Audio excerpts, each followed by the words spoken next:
Motown legends are rolling into town for a national tour this month, the Motown event, celebrating the 50 years of Motown, which came around last year. The Temptations, the Four Tops, the Miracles, they're all in town, and so is Martha Reeves. Martha Reeves and her group, the Vandellas, were one of Motown's biggest success stories. You'll remember Dancing in the Street, Heatwave, a string of hits. That was Martha Reeves. Martha Reeves, thanks very much for joining us on Breakfast. Morning, Fran. Martha, this concert, this Motown event, it's like a big family reunion. I wonder if the old rivalries flare up when you get together again after all these years. The good thing about Motown was as a family, we never were rivals with ourselves, just other companies.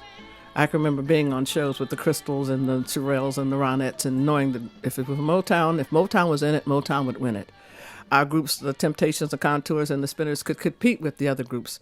And I'm sure we took pride in them as our men. And Motown had a instruction called Artist Development, where we were all trained for 4 years with Professor Maxine Powell for Personal Development, Maurice King, and Johnny Allen for Music Theory. And we also had Charlie Atkins from Vaudeville, the team Colin Atkins.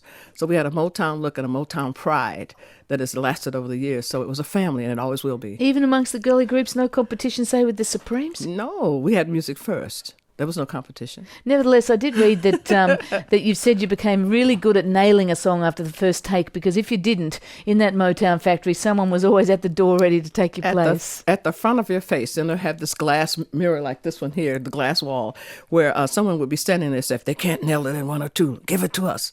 That was the Motown way. Barry would give the producers, all 17 of them, the task of writing a song for the next hot artist. And they would compete to the point where they'd all give him a example of what they would do for the artist. And he would call in people from the industry, people, clergymen, secretaries, waitresses, his friends from church. He would have them come and listen to the songs that the producers would provide for the next artist and ask them, would you buy this or would you rather buy a hot dog? And if they preferred to have the food as opposed to the record, it wouldn't be a hit. He considered their opinion as one to go with. And that's how our music was chosen. It must have been incredibly dynamic there in that building. I mean, you were asked to come along and sing. You ended up answering the phones, but on an off day or when someone didn't turn up, then you slip into the studio and you provide backing vocals for some other famous Motown star. Barry Gordy had a house with a hand-painted sign. When I arrived that day after being given a card and invited there, William Stevenson asked me what was I doing there, and I said, don't you remember giving me this card last night? He had on the same suit. He hadn't even gone to bed. He was writing a song for this drummer named Marvin Gaye, and he asked me to answer the phone because it was ringing off the hook. He wanted to go off to somewhere, maybe in the office of the president, to finish this session so he could provide Marvin Gaye with his first big hit, Something Kind of Fella. And he was gone for 3 hours. In those 3 hours, I answered the phone, I took messages, and I had a commercial course in high school. And you just walked in the door and sat down and started taking over? Well, I asked, whenever I'm asked to speak at schools, I encourage the youngsters to stay in school and get as much education as I can, because had I not had a commercial course in high school, I would have known to answer the phone, A&R secretary, may I help you? Who is this? There's no A&R secretary. Yes, there is. My name is Martha Reeves, and may I help you? Where's Mickey? You mean Mr. Stevenson? He said he'd be right back. So there's a rapport, and I had it, only because I had paid attention in school. Everything I've ever learned, I've had to use in school, from school. So I encourage the youngsters, whoever wants to be successful in life, everything you learn, you use. And to be successful in life, and back then to starting out, you really had to go all the time. Some of your first tours with Motown, you're on the road for 94 days straight. Yes. Do you have good memories of that time, or was it just hard work? It was good memories, because it was like being at a day camp with a lot of talented youngsters. I remember Stevie Wonder, just 8 years old, walking ththrough the bus as it was rumbling along. It was a broken down trailway with no toilet. Stevie would go, and if anyone was snoring, he'd snap him. Psh! Pop him in the face.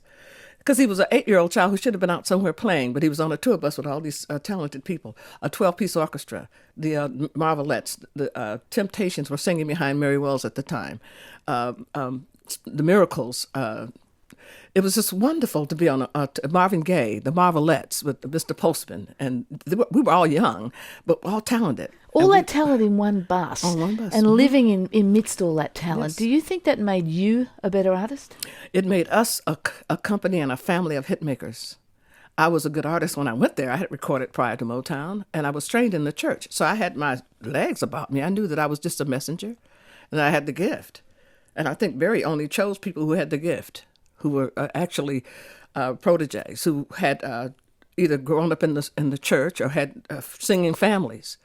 I think that's what it was. Most of the people that came to Motown had already recorded or were ready to record or had sang in the church, like Stevie Wonder. He was discovered at 8 years old in a Pentecostal church directing a choir from a Hammond organ. And he's still, for you, that's an incredible image. For you, you're still doing it. You're in your late 60s now. You're still on the road. You're still performing. What keeps you there? Berry Gordy wanted to make the sound of young America. And I can feel as young as I felt when I first sang Come and Get These Memories or Love is Like a Heat Wave or Jimmy Mack. There's a certain youth implement in the music. The Funk Brothers taught us to sing. They were the backbone of the Motown sound.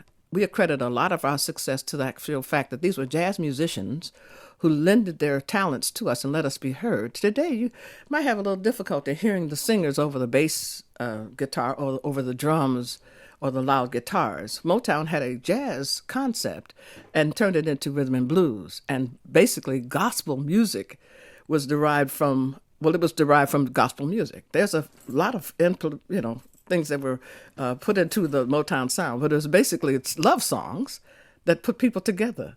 One thing that you don't have trouble hearing today in a lot of contemporary music, a lot of R&B music today, is the influence of Motown, the Motown sound. If Motown was the sound of young America then, is it a sound for young Americans and, young people now still? Oh, no, they stopped using live musicians. There's a lot of noisy toys that you're listening to. You don't know whether there's an instrument or whether this is a keyboard with a different tone or different button pushed. The musicians made us sing. They gave us inspiration.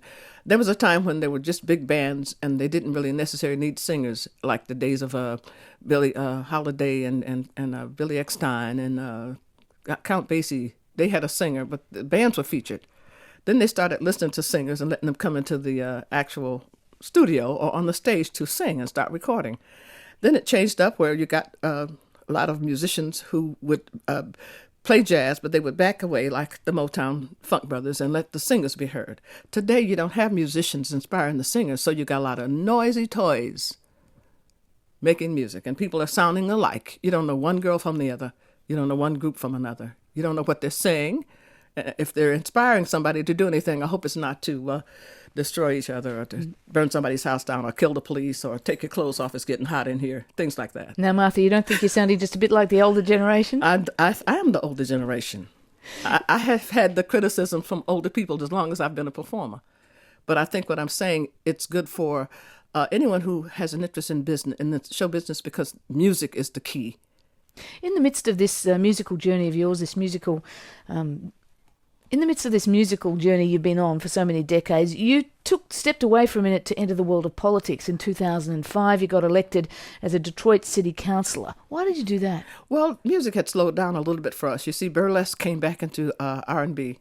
A lot of the young girls were taking things off that they told me I could sing as long as I keep my clothes on.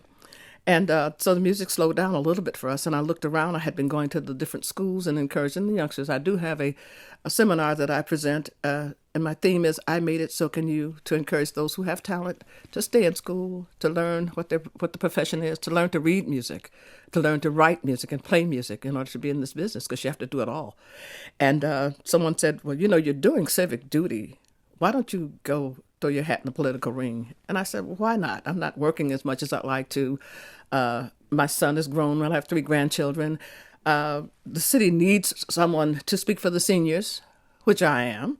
And I was able to visit a lot of the retirement homes and a lot of the convalescent homes and talk to the seniors. A lot of people take their mothers and fathers and grandmothers and grandfathers to homes and just leave them there.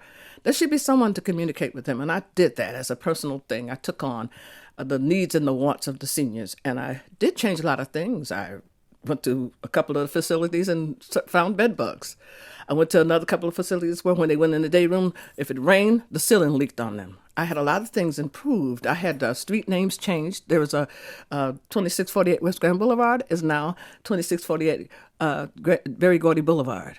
I want to tipping your hat to Motown. Yes, I want to put statues there. I don't have to be on the council to do that, but I did 4 years of civic duty, and I want you to know that I'd prefer to being around entertainers as opposed to politicians.